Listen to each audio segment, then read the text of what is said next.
Sfuresteria, termine ormai in disuso nell'odierna lingua parlata napoletana. Eppure questo stato dell'anima, questo scontro tra essere e apparire di pirandelliana memoria caratterizza lo status quo del napoletano autentico, anzitutto se incline alla creazione, all'arte.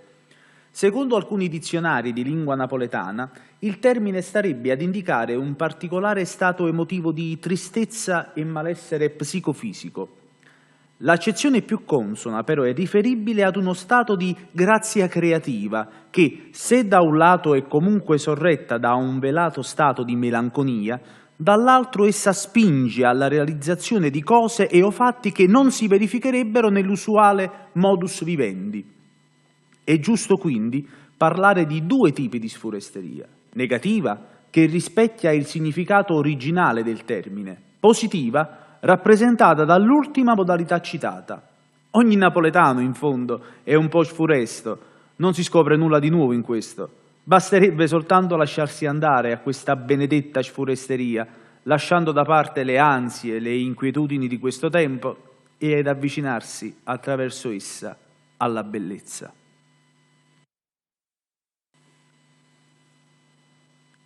Ascoltare i vecchi, accovacciarsi e creare immagini singolari scaturite dai loro racconti è un'esperienza essenziale per la creazione di una fantasia propria.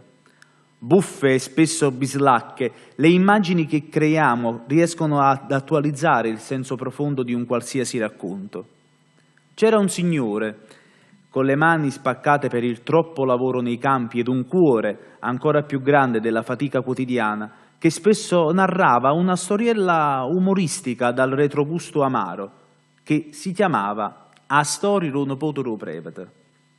Un gruppo di giovani amici, raccontava, erano soliti dare 4 calci ad una palla di pezza nel cortile adiacente alla chiesa, suscitando l'immancabile e severo rimbrotto del prete.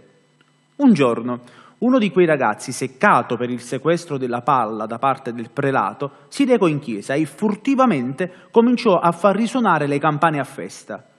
Il prete, accortosi dello scherzo, senza batter ciglio, si recò a casa di quel piccolo diavolo, redarguendo aspramente i genitori di quest'ultimo per la sconcezza e l'indecenza del suo gesto. Il padre del ragazzo malmenò pubblicamente il figlio, impartendogli la più umiliante delle punizioni. Passato qualche giorno, al gruppo di amici si aggiunse un nuovo ragazzo, ben vestito e dall'aria borghese, il nipote del prete. Improvvisamente, come di incanto, finirono i rimproveri ed i sequestri della palla di pezza. Non solo, il nipote, che beffeggiava lo zio in sua assenza, combinò al sacerdote lo stesso scherzo attuato qualche giorno prima. Si intrufolò in chiesa e fece risuonare le campane a lutto per diversi minuti. Uno dei ragazzi chiese: «E mo che succede quando si prevede sentire campane senza permesso?» Ed un altro sentenziò: «Che da succedere? L'ha fatto un potero prevede. Tutto è permesso». Eliminare le tradizioni, annullare il ricordo, vivere di solo presente è il non senso di questi anni. La velocità diminuisce le distanze e brucia il tempo, caos e violenza, corpo e invidia. L'umanità perde la sua essenza perché non crede più nelle fiabe, perché ha venduto la sua innocenza. Te cerca in te parole che diceva, per dindi i sospiri che mi faceva. Te cerca, mo che in lacrime soffernute, mo che saccia che reo bene. Te parla, mentre mi sente e non risponde, e mentre te chiama, mi parla solo l'eco, perché non te tengo più.